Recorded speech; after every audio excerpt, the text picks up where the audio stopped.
Bienvenue dans la Forêt des Ombres, ce jeu coopératif de 2 à 4 joueurs à partir de 7 ans, dans lequel vous incarnez des sorciers qui ont besoin de se rendre dans la fameuse forêt afin d'y trouver les ingrédients nécessaires pour concocter leurs potions.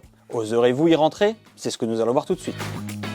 Une partie de la Forêt des Ombres, comment ça se passe? Ça se passe ici, j'ai fait une mise en place pour 3 joueurs, et nous allons jouer au travers du livret d'aventure qui reprend l'ensemble des 18 chapitres possibles du jeu, et qui va suivre justement l'évolution de notre périple.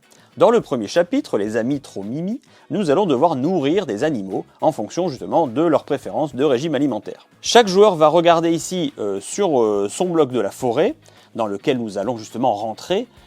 Ici, je vois assez facilement qu'il y a une baie magique. Donc je peux annoncer aux autres, j'ai une baie magique, je vais prendre ça pour le premier tour, je la mets sur mon sac à dos en la sortant, et effectivement, c'était le seul ingrédient disponible justement sur cette illustration.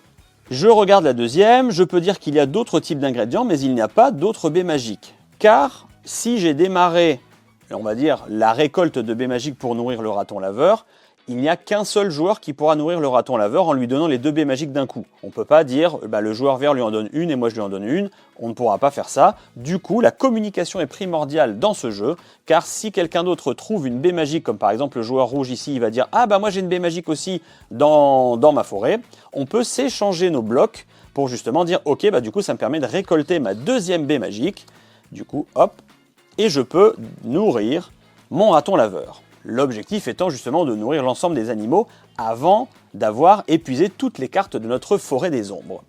Et ainsi, nous remporterons notre premier chapitre. Et voilà pour la Forêt des Ombres, ce jeu d'aventure coopératif qui, à la manière d'un legacy avec tout ce contenu que vous allez débloquer au fur et à mesure des chapitres, dans ces enveloppes secrètes, vous permettront de rencontrer les esprits qui vont essayer de vous mettre des bâtons dans les roues, comme le fantôme ou la monstruosité. Il faudra les repérer dans les illustrations de votre forêt pour ne pas perdre la partie.